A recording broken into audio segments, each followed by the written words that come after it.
I don't want to tell my client to spend money because what if? Well, that's not how entrepreneurism and business works. You have to spend money to make money.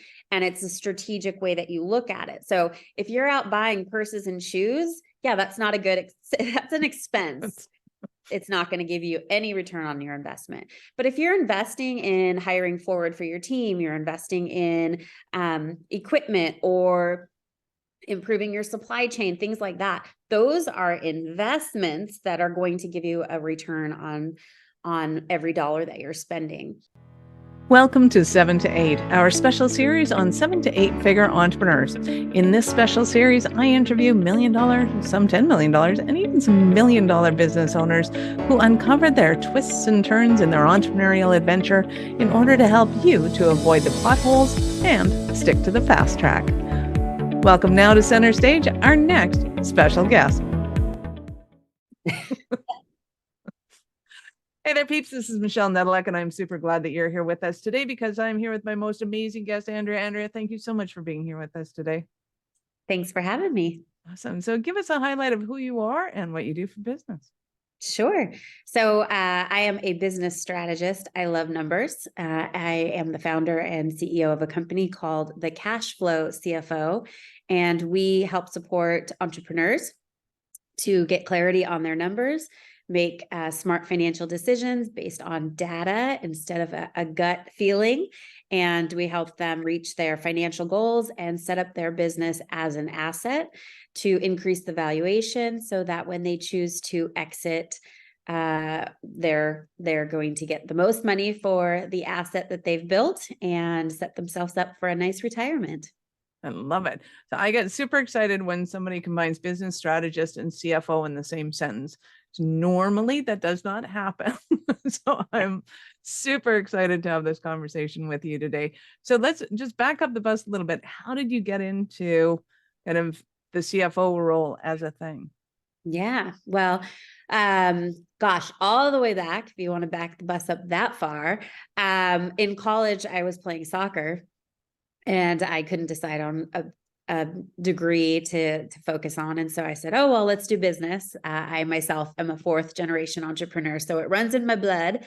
And I started taking accounting classes and I was just acing them super easy. It just came natural to me. And so I just kept taking more and more because I needed to get that GPA up so I could continue playing soccer. And one day my accounting professor pulled me aside and he said, this doesn't come naturally to most people. And I was like, really? And so he said, I think you should really consider this as a career. And so I kept, really enjoyed the accounting. My brain functions and just processes that way. So fast forward out of college, I worked for a venture capital firm and got to see some really cool stuff that had a lot to do with business models and profitability and just a different way of looking at a set of books, for lack of better terms. And then after that, I went to work for, essentially it was like a private equity where they were rolling up physical therapy clinics. So I was managing the accounting department, and we at one point probably had upwards of 200 different levels of partnership that rolled up into this, and then they rolled into here, and then they had percentages here. And every month we would close all those books, and it was super fast paced, and I really enjoyed it and loved it. And then had some kiddos and decided that corporate wasn't the way to go for me. And so, fell back on my entrepreneurial roots and started what I thought was just going to be like a bookkeeping firm. And then quickly realized, oh no, that's not where business owners need the support. They really need somebody to translate the story of what the day-to-day activities and decisions that they're making in their business, how that equates to a financial result, and how that empowers them to set a goal and then have a strategy and a roadmap financially to get there, instead of just, hope and a prayer and kind of burying their head in the sand. And, and it's really hard because a lot of entrepreneurs are so good at what they do. And this is that missing piece that so many of them, desperately need in their business. Absolutely, they do. And part of my frustration with the industry in whole is that a lot of times the accountants are looking at cutting expenses in order to make the books balance. And granted, it's an easy way to look at it, and it's probably the first place you should be looking at it. Going, oh, okay, fine. You guys tend to be a little shoppers, and you probably could cut back on a lot of things. But talk to me about the difference between just looking at expenses and cutting them, and actually strategizing a business. Because a lot of entrepreneurs will go straight into tactics because that's easiest for them. So talk to me about the whole strategy especially of financing. Yeah, absolutely. And I think what most accountants, CFOs, they do is they're very historically looking, right? So they're looking at what happened in the past. They're not future looking and with a growth mindset. So for me, I'll spend money all day if I'm going to see the ROI on it, the return on investment. And my clients, same thing. But a lot of our industry is they're timid. They're afraid. Like, I don't want to tell my client to spend money because what if? Well, that's not how entrepreneurism and business works. You have to spend money to make money. And it's a strategic way that you look at it. So if you're out buying purses and shoes, yeah, that's not that's an expense. It's not going to give you any return on your investment. But if you're investing in hiring forward for your team, you're investing in equipment or improving your supply chain, things like that, those are investments that are going to give you a return on every dollar that you're spending. So to answer your question in a very tangible way for your listeners, when you look at your P&L, you should structure it into 4 different buckets, if you will. So the first bucket is your cost of goods sold, and that should be a % of your revenue. Next bucket is your general and administrative expenses, which is also a % of your revenue.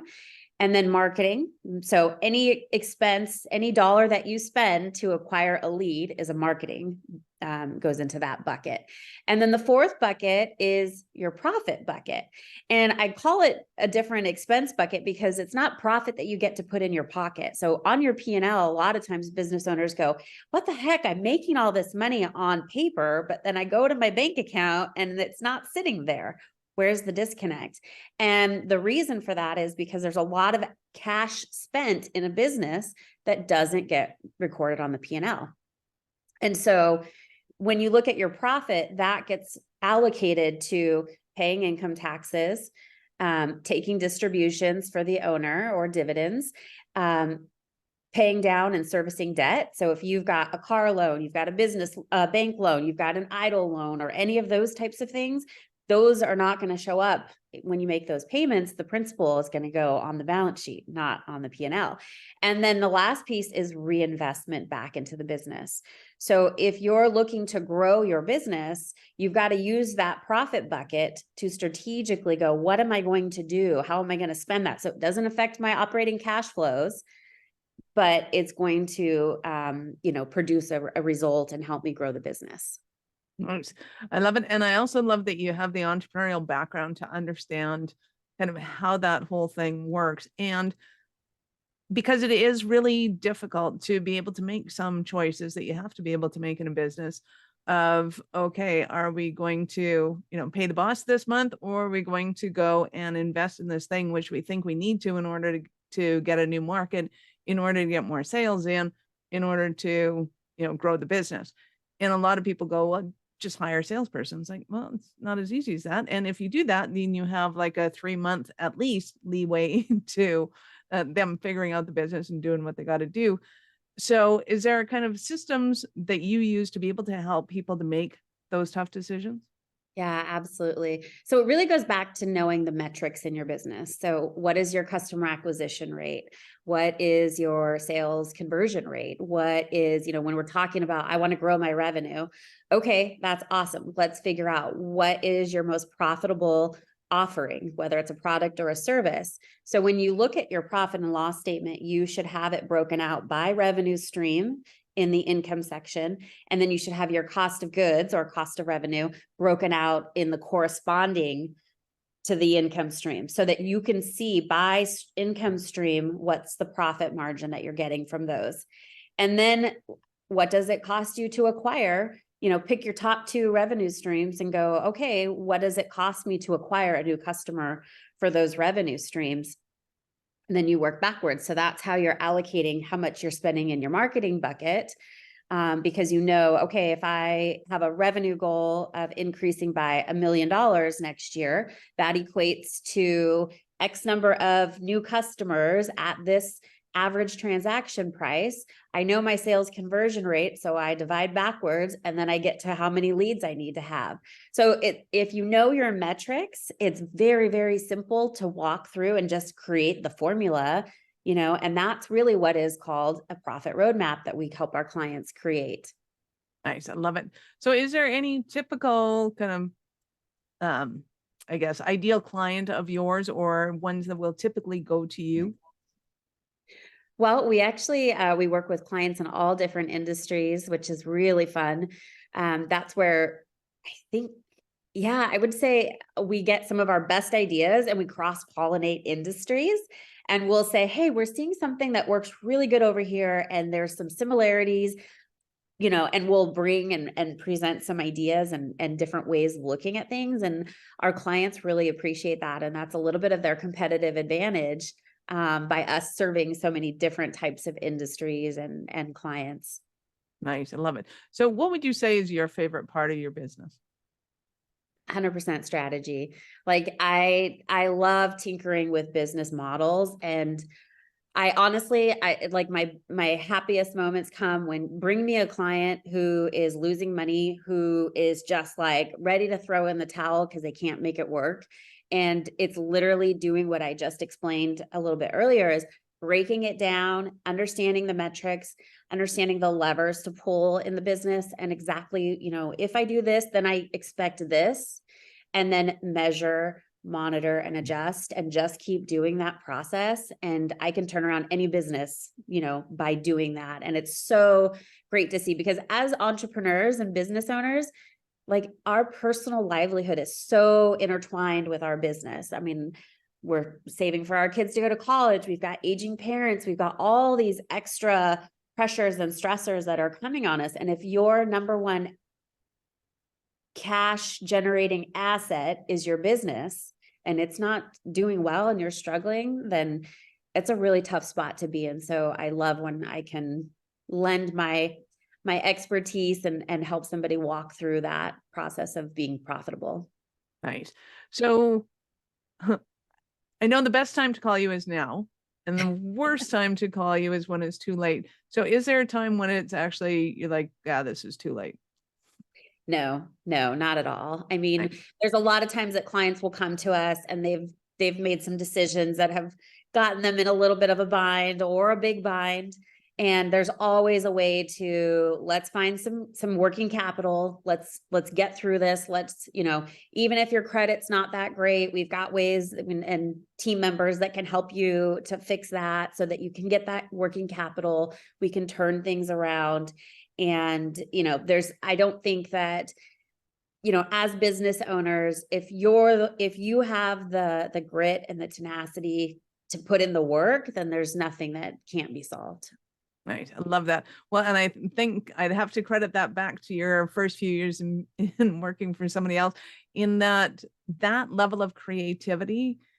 I don't think, well, I know your average entrepreneur just doesn't have, because they haven't done kind of a ton of acquisitions. It's like, oh, okay, these guys have a completely different problem than these guys, but we can go and shuffle this around and boom, voila, they have suggestions and solutions. I personally think it's a fascinating industry to look at how they look at business, because as much as I love business, I think there's a unique way for them to look at it, because they're not just looking at how does a business operate, it's how does a business operate in the world, and kind of what are some of the unique offers or solutions that you've found in the past for some of your clients?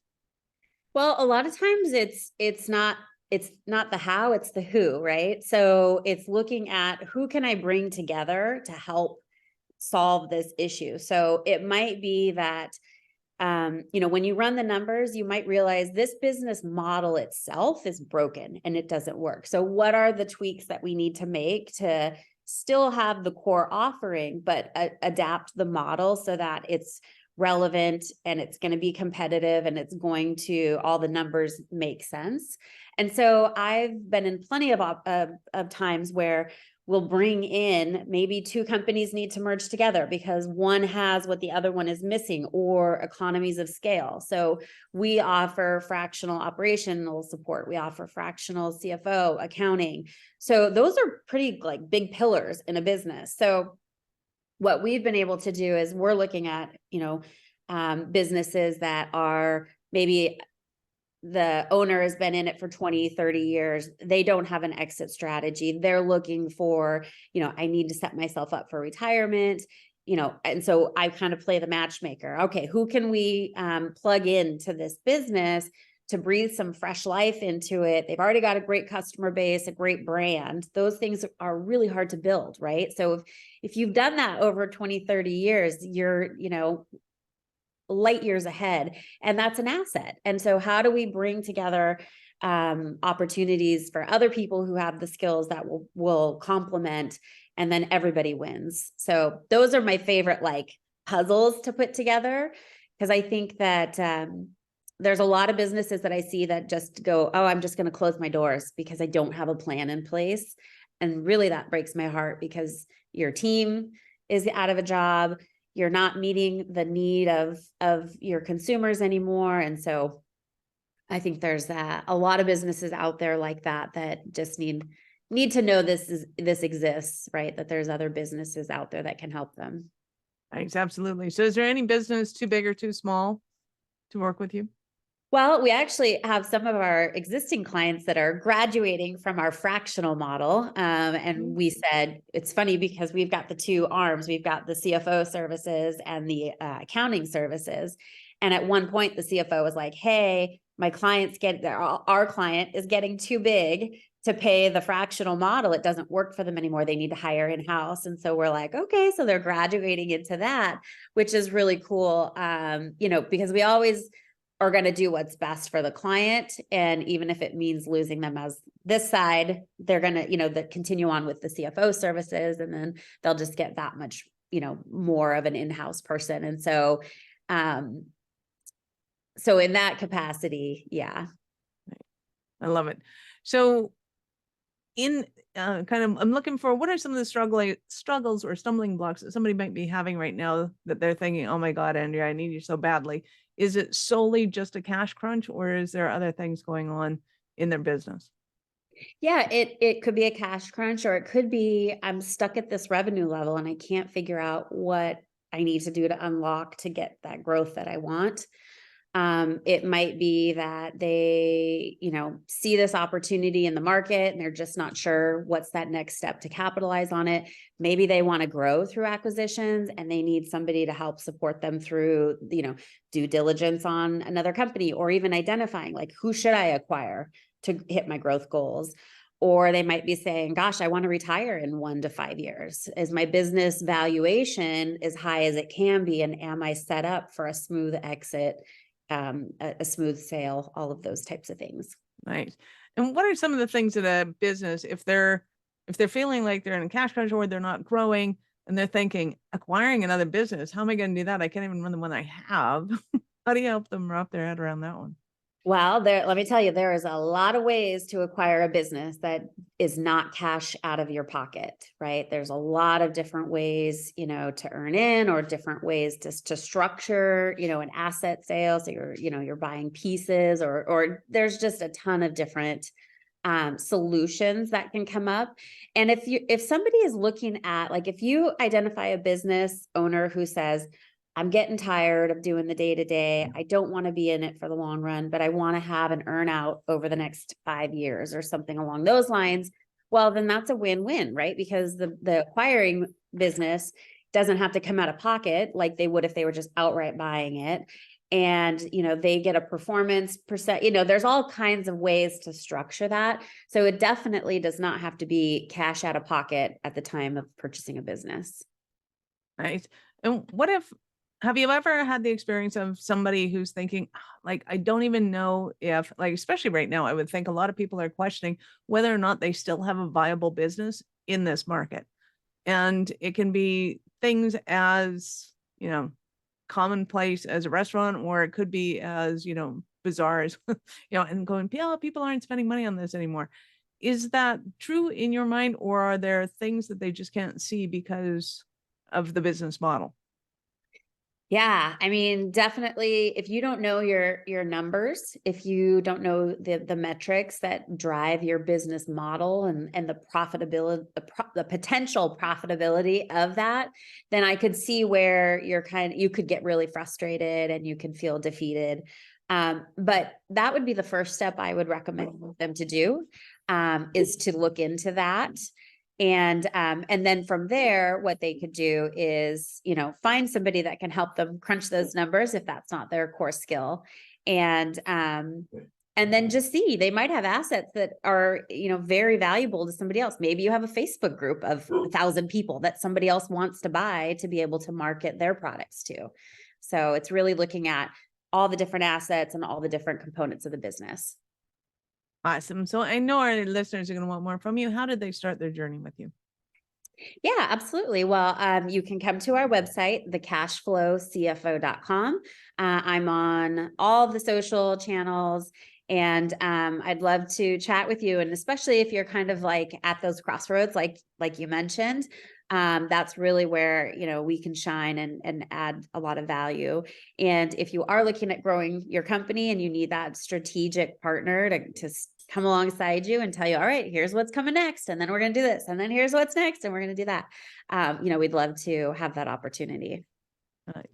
So we will, of course, have all of your links in the show notes. So peeps, go down into the show notes, click on the link, of course, open it up in a new browser because we're not done yet. So you had mentioned that you come from 4 generations of entrepreneurs, which is fantastic. But at what point in life did you know that you were that special kind of crazy enough to think that you could become an entrepreneur? Oh gosh, that's a great question. I always felt like I was never like a really, really good employee. And now looking back, I see so many of like my entrepreneurial traits where I just wanted to solve everything. And I was very like, well, just give it to me and I'll fix it. And, that kind of thing. And it was like, and then being in corporate, it doesn't work that way. And so there was a lot of like, I feel like pulling me back, and then I would get frustrated and lose interest. And, so those were definitely, looking back, I didn't realize it at the time, because I thought that's like the path you had to go, right? Is you go to school, you get a business degree, and then you go work for a corporate job. But so I think that there's a lot of instances like that weaved into my past. And then I've always just had that like solving problems and looking at how can I monetize this and how can I, so I think that's really where, once I went out on my own, it all kind of clicked. And then I absolutely love what I do and wouldn't change it for the world. Thanks. I love it. But you've been absolutely awesome. Any last words for our peeps or questions I should have asked you? No. Yeah, no, I love that question. I would just say for all the listeners, know your numbers. Don't be afraid of them. They're not a measure of what an awesome person you are, anything personal. It really is just data. And data is what gives you the power to make that next decision. And it doesn't have to be a big decision. It's small decisions that add up. When I look at a client's financials for the first time, I look at it with the lens of how can I shave off 1 or 2% out of each line item, because those 1 or 2% add up to 10, 20%, and you compound that, and I'm saving my clients a lot of money. So don't think it has to be this gigantic, I know everything, I'm going to make these great, smart, huge decisions. Just understand all the little numbers that go into making your business model work. And then slowly, and don't try and do this all at once, right? If you're new to this, or it's the first time you're, taking your head out of the sand and looking at your numbers, just ask questions, be curious, and ask whoever is supporting you and putting this data together. Well, where does that come from? Why does that matter? How does that affect XYZ? And just really be open-minded about it and don't have any shame around it, because It's truly just data at the end of the day. Nice. I love that. And such a great point, because it's so easy for entrepreneurs to go, this is who I am. I am my business. And you are not your business. You have created your business. And whether you like it or not, there are always going to be gaps. There are going to be gaps from your landing page to your click-throughs. It's just a number. I love that. Same thing with your finances. Awesome. Thank you so much for your time, Andrea. I appreciate it, and I know how valuable it is. Oh, well, thank you. It's great chatting with you. Awesome. Peeps, this is Michelle Nedelec. Thank you for being here with us today. Be sure to subscribe to the show and share it with your friends. We love helping entrepreneurs grow. Thank you for listening to 7 to 8. If you're interested in upping your speaking game, be sure to connect with our guests with the links in the show notes, and connect with me to see how we can help you get your tech done for you and help your speaking dreams come true.